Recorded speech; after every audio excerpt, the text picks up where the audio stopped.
We thought we were okay, but then the wind came, the gas stations blew up, everything caught fire by the brush, and then we just had to evacuate. We've been pulling people out since last night, trying to save people's lives. And I feel like we're not getting the help we need, you know? Oh my God. And we continue at 5 with breaking news and frustration growing among some residents of the Hawaiian island of Maui, along with tourists trying to get out, as the death toll from a fire that destroyed much of Lahaina in West Maui has spiked within the last hour to 53 people. The governor is saying he expects that number to rise, with dozens more recovering in the hospital, some having suffered serious burns. This while evacuation efforts continue, with some airlines sending empty planes in to get as many people as possible out. Well, good evening, everyone. The headlines and images out of the island continue to paint a grim picture. More than 1,000 structures that once stood in and around this historic town, once the capital of the Hawaiian Kingdom, have been wiped out. One exception, and apparent survivor, this historic banyan tree, some 150 years old, in the center of town.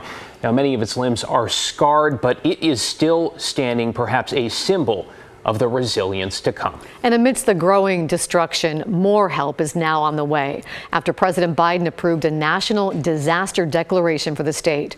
We'll show you how you can help in just a moment. But first, our Tim Gordon has this update. The fire in Lahaina started first, so we were thinking we were in the clear, and then just boom, out of nowhere. Jessica Miller is describing the midnight order they got to evacuate from her aunt's home in Kihei, about 20 miles south of Lahaina, as the fires began to rage. After landing at PDX late Wednesday night, she says it was a scary, chaotic time. Thank God we had our baggage packed the night before so we could just get out. The fires on Maui are causing heavy hearts around the world, with the death toll climbing on an island so full of beauty and tradition, now being decimated by wildfire. What was really sad is we were just in Lahaina, I think a day or two before the fires, and I don't know what's left. And there's so much history there, and that's heartbreaking. Heartbreaking indeed. And our community is stepping up to help. The Jewish Federation of Greater Portland joining its national effort to raise donations to help Hawaiians survive and eventually reset. Bob Horenstein says, unfortunately, we know something about devastating wildfires in the Pacific Northwest. And so hopefully we can empathize with the people in Maui and the Big Island, and we can be supportive of what their needs are. I mean, it's really important that we respond just from a humanitarian point of view. Horenstein also told me about a Jewish community leader on Maui vacationing with his family. It's really devastating. This is a place, this really is a piece of paradise. So I visited on Zoom with Rabbi David Kosek of Congregation Neva Shalom. He and his family are safe at a condo in Kihei. This beautiful sunset picture he sent me is enhanced by the smoky skies that are burning their eyes. They are trying to book a flight to end their visit early. In the meantime, they are witnessing locals come together in extremely trying times. And that gives us real sense of the aloha spirit of camaraderie and resilience, and that people are in it together, which is certainly helping everyone right now.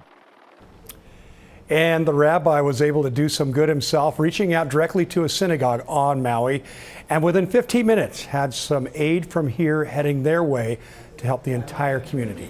Laurel. The pictures, the stories are really just beyond belief, Tim, but so great to see all the support. It has been a devastating 48 hours for the thousands of evacuees impacted.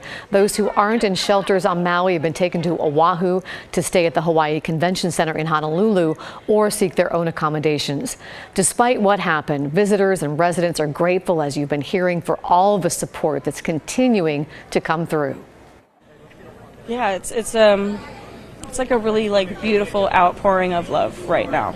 And it's really wicked to see the community come together just to make sure that an entire town is okay. Because we're not.